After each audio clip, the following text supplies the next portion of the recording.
శ్రీ గురుభ్యో నమః.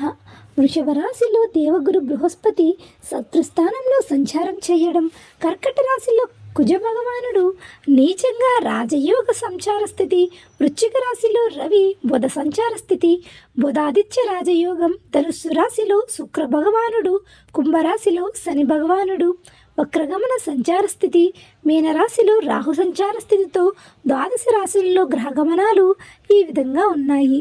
వృషభ రాశి వారు ఆదివారం అమావాస్య సంవత్సరం ఆఖరి మాసం అవ్వటం వలన ఎలాంటి విధి విధానాలు పాటించాలి, కష్టాల నుంచి ఎలా బయటపడాలి మనం ఈ వీడియోలో తెలుసుకుందాం.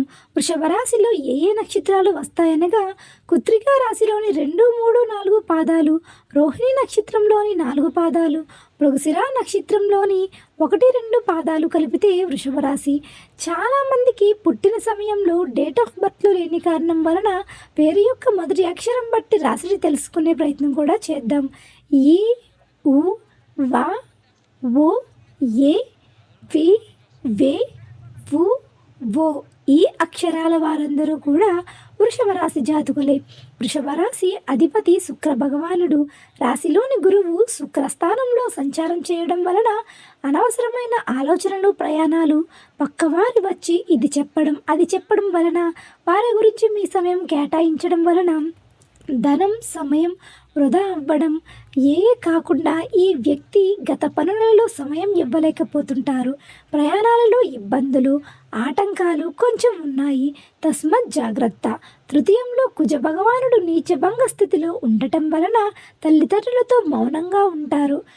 అన్నదమ్ములతో స్నేహపూర్వకంగా ఉంటారు. సహకుటుంబంతో ఆహ్లాదకరంగా ఉండటానికైతే ప్రయత్నించండి, లేదంటే సమస్యలతో ఇబ్బంది పడవలసి వస్తుంది. 5వ స్థానంలో కేతు సంచార స్థితి ఉండటం వలన వివాహం అయిన దంపతులకు పిల్లల విషయంలో విజయం మీదే అవుతుంది.